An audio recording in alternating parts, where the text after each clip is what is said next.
I'm David Mason. I'm the Director of Public Health for the town of Sandwich, and we're doing public service announcement number 9. Today we have with us Sue Morancic from the Council on Aging. She's the Director of the Council on Aging, and we're following up with to discuss the issues of social distancing and social isolation in our senior population. Sue had spoken to this in the past and had brought forward some resources, but we felt it was time to reiterate that. And before we get into that, Chief Burke is here for our update as far as where we stand with COVID-19 in Sandwich.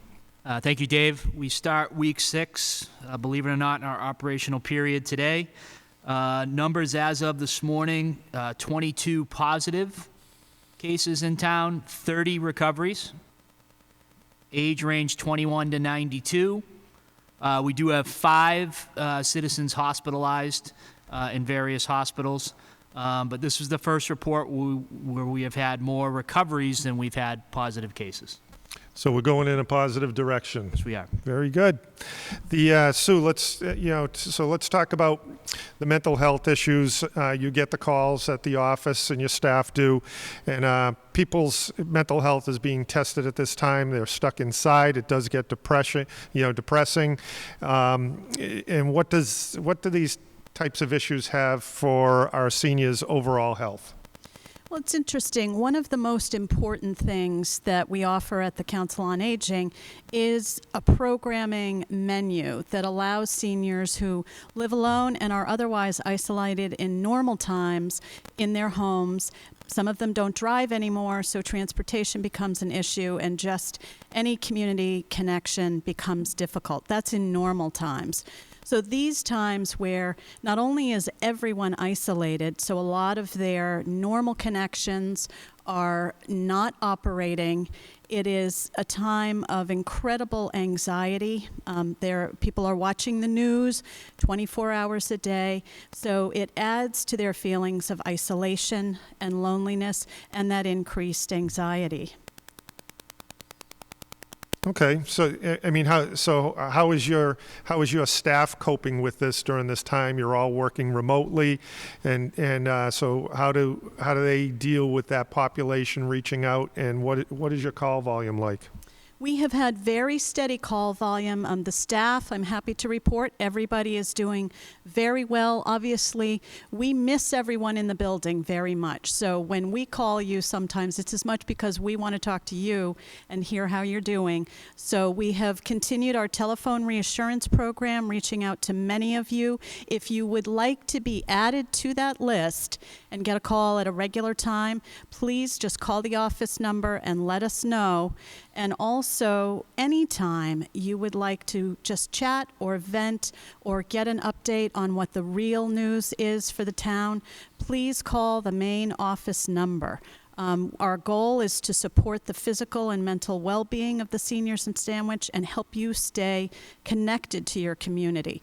And each day, we hold a staff conference call every day. So we are connected via technology. Our drivers are still out there driving. So when we talk about the staff, that includes everybody, both in the office, and the drivers are out still doing essential medical appointments, grocery shopping runs if you truly need it, pharmacy pickups, and bank runs. Any of those things are still available as essential services.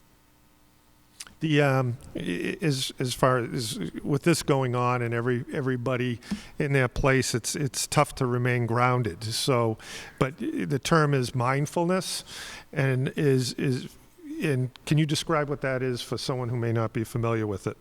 One of the ways that you can stay connected and calm is mindfulness, and that is just taking a minute, whether that is deep breathing for you, turning off the news. We had offered at the Council on Aging a mindfulness meditation class, which is a guided meditation, and that is still available to everybody. There are some recorded meditations that we can connect you to either over the internet or over the telephone.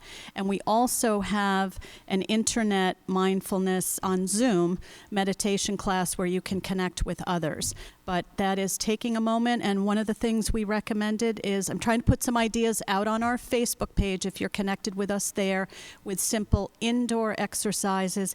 Even bird watching right from your window is one of those activities that can disconnect you from the news cycle and get you connected back to a community to help manage your anxiety. Yeah, well, it is true. I mean, you do have to walk away from the news because it becomes exhausting and overwhelming at many times for many people, for anyone.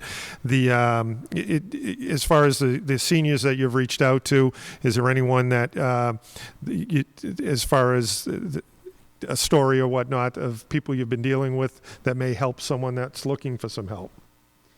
We've talked with, in the community or among our resources? In the community, as far as, you have a number of people calling you and looking for assistance. We do, and the important thing that I want to emphasize is that, especially in these times, use the Council on Aging as your point of connection. This is not the time to be afraid to reach out if you need help. If you are feeling sick, you should call your primary care physician. But if you have any issues that are enhanced by the COVID situation, whether that's economic insecurity or just your anxiety, we've referred people to NAMI, which we talked about on this PSA earlier, the National Alliance for Mental Illness. They are available to you by telephone, and if you can connect online, they have moved their support groups to an online platform, so we can refer you to them and get you connected, even if it's just during these times.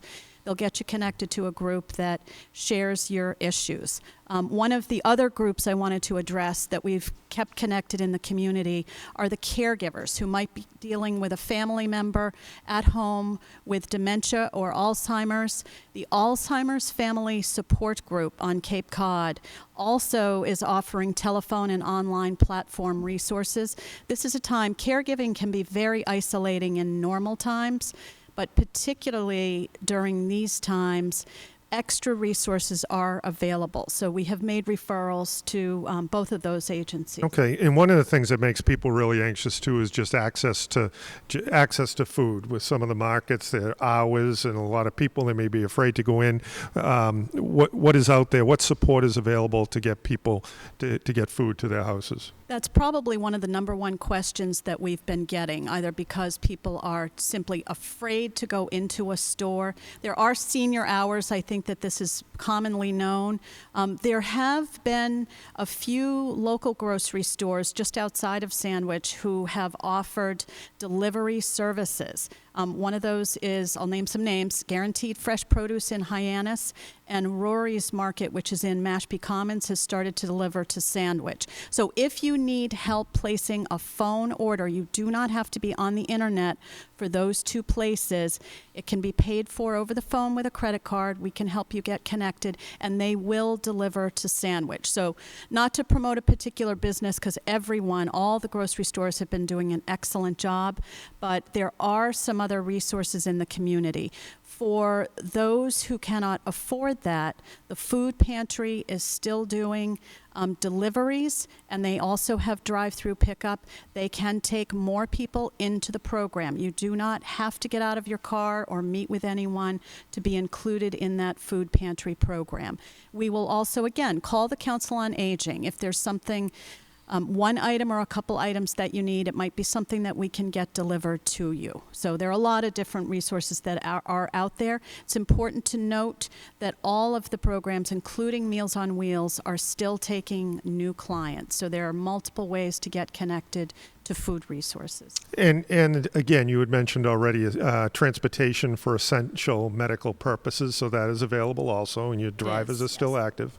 Very good. And I guess the biggest concern that we had is that, and we recognized, is that the populace, as far as your seniors, feel that perhaps they don't want to burden anyone. And so, and at the same time, we don't look at it, it is not a burden. We have developed these services. Sue has put together services and resources to help you. We want to utilize those services so that you're not a burden. And I know that Chief Burke has also some information that he'd like to share, because we're looking to help you. We don't want you stuck at home alone. Thanks, Dave. One of the things the command team looked at 2 weeks ago was the ability to increase the phone calls. So at the Council on Aging, we were able to roll over some of the emergency management lines with the same phone number, 508-888-4737, to give the ability for people to be able to reach out. So we did that. That was one of the key things. And to emphasize that Sue and her staff, that's the central point of contact for the command team. So whatever needs you have, go to her, and we get daily updates. So we really have you folks in the forefront in our thoughts, and a lot of our planning has been around that and trying to project what the needs are going to be. One of the other things that happened last week, and this is on the fire department side with our medical director, is we can, if you feel ill, and we understand the anxiety of going to the hospital, and there's that discussion out there that if I go to the hospital, I'm going to end up getting COVID-19, we have the ability now to do the home evaluation. Talk to the doctor directly on the phone. You can speak to the doctor directly, and then they can recommend whether it's absolutely necessary for you to come into the hospital. I think that's critical. We're seeing too many people that are waiting too long.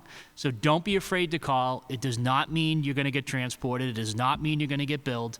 We're here to help you. So if you have a medical issue, and like Susan said, you call your primary care and you're still nervous about it, and whether it's a caretaker issue or not, please call us. Our crew's going to come out. They may be dressed in masks and gloves. They may look a little bit different, but we're here to help and evaluate the situation and maybe get you services. It may be something where we can put you back in touch with Susan.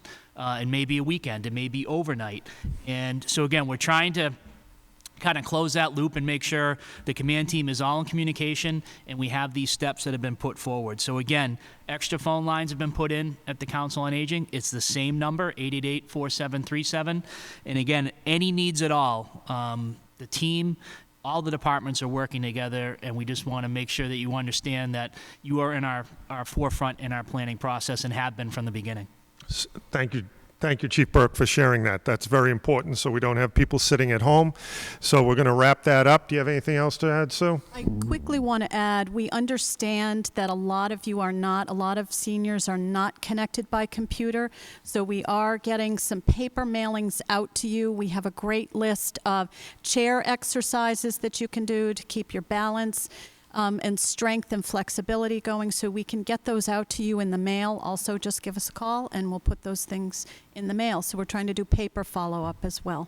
Fantastic. So let's keep them let's keep you healthy, let's keep you involved, and let's make health decisions prior to becoming a real problem. So we're going to finish up with that today. Let's be disciplined and let's be safe.